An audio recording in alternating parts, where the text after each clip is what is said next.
les axes de travail des professionnels culturels et des professionnels médico-sociaux ne sont pas les mêmes. On n'a pas du tout les mêmes manières d'aborder la question au niveau de la visite d'une exposition, par exemple. Les médiateurs, parmi ceux que j'ai rencontrés, donnent beaucoup de place à l'expérience sensible. Les professionnels du médico-social, ils vont penser adaptation. Donc l'idée, c'est comment permettre à tous ces gens d'échanger, de croiser leurs points de vue et d'arriver à des possibilités de travail en commun.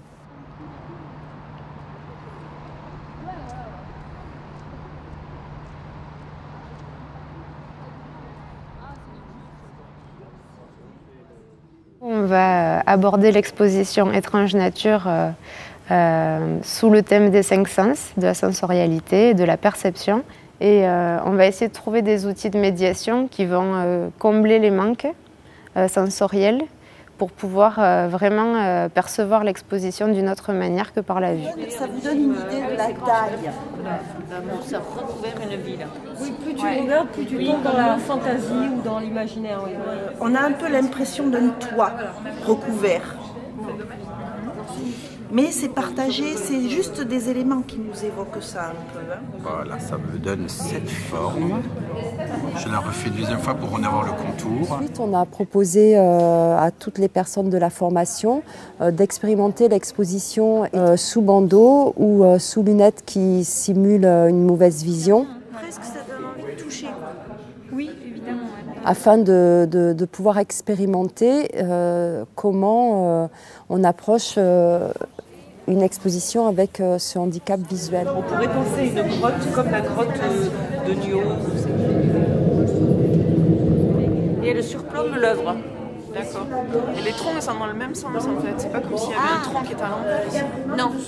Et c'est posé sur le sol, par terre. Donc tu as une étendue. Je suis pas bonne pour les tailles. Quand une personne déficiente visuelle arrive dans une exposition, il y a une partie qui va être perceptible et une partie non perceptible. Donc les gens qui accompagnent cette découverte de l'exposition, que ce soit les médiateurs culturels ou les personnes du médico-social, c'est comment on aborde l'exposition. Comment on utilise la partie perceptible quand il y en a une, comment on s'appuie dessus, est-ce qu'on s'appuie uniquement là-dessus ou pas, et qu'est-ce qu'on fait comme travail pour rendre accessible cette partie qui ne l'est pas a priori. Et avec ce son, alors moi je l'ai associé au début à un torrent très fort. Ouais, l'impression d'organique, d'étrangeté. Il y a cette idée de racine et ce trou dans le mur. Quelque chose qui pend au-dessus et du vide entre. Je me représentais vraiment comme une attraction. La terre calcinée et puis cette espèce de trou qui peut faire penser à un trou noir qui aspire tout. Moi je vois de façon très très floue. Et donc en fait tout ce qui est pas naturel dans cette structure ne m'apparaît pas du tout.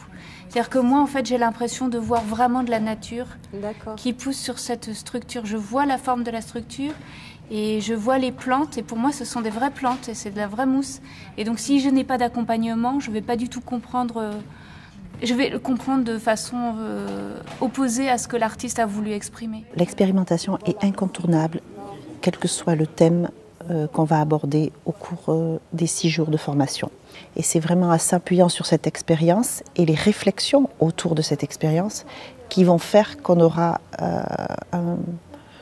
des connaissances différentes. Ni les personnes voyantes, ni moi qui suis malvoyant, on savait, alors peut-être vers cette œuvre-là, peut-être vers celle-ci. Il n'y avait pas de cheminement, pas de logique. Donc on a l'impression qu'on a un petit peu cheminé au hasard. Permet de mutualiser un peu les perceptions. Et Gilles m'a vraiment beaucoup aidée. En posant des questions, je me suis rendu compte qu'il y avait des éléments que je n'avais pas donnés. Il y a eu vraiment de la description sans nous faire ressentir elle ce qu'elle vivait devant les pièces. Et moi, ça m'a suscité du ressenti. Donc, finalement, je trouve qu'elle fonctionnait mieux les yeux bandés que une fois les yeux ouverts. Je me suis vraiment projetée dans un univers qui... Je me suis vraiment laissée embarquer et guider par ce que disait Yvonne. Et même le trou Bon, moi, je l'avais imaginé noir, parce qu'on n'avait pas parlé de la couleur, mais j'étais vraiment dans cet environnement. Il ne faut pas non plus se noyer dans trop de remarques techniques et donc de ne pas oublier aussi d'aller aussi un peu sur le ressenti, voilà, pour pousser aussi à la création d'images et surtout de questionner la personne qui est en face pour pouvoir rebondir sur ses propres images mentales. Du toucher, du son, et tu avais toute cette impression d'oppression. Donc c'était forcément une sorte d'œuvre pour non-voyants, quelque part. Ouais.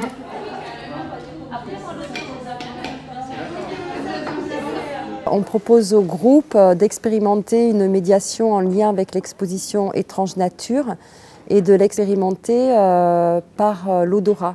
L'objectif de cet atelier, c'est de recréer en fait une palette olfactive personnelle. Donc il n'y a pas de jugement, il n'y a pas d'histoire de reconnaissance, c'est pas ça qui nous intéresse, mais c'est surtout de se recréer un univers qui fait directement référence aux œuvres exposées au pavillon blanc. C'est purement intellectuel.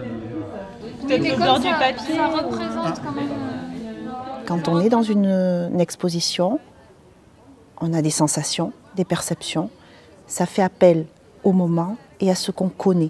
Donc l'idée, c'est un peu de questionner ces relations entre le moment, la mémoire et le sens de l'odorat. Prévoir déjà une structure déjà enroulée et leur faire enrouler autre chose, quelque chose qui est plus facile à manier que de la liane. Les motivations, c'est à la fois de travailler sur des démultiplicateurs de façon à toucher le plus de médiateurs possible concernant l'accessibilité au handicap, donc là précisément sur la malvoyance et la non-voyance. Donc le but est atteint. Le deuxième objectif, c'était effectivement qu'ils rencontrent des gens qui travaillent avec des malvoyants pour que chacun apporte son savoir à l'autre. Et c'est ça qui a intéressé la DRAC particulièrement, ce mélange de public à la formation. Et c'est sans doute ce vers quoi on va se diriger de plus en plus. Là, on trouve que vraiment on est au cœur du lien social qui peut se créer entre la médiation envers une œuvre d'art et la médiation envers un public qui a besoin d'un type d'accessibilité particulier.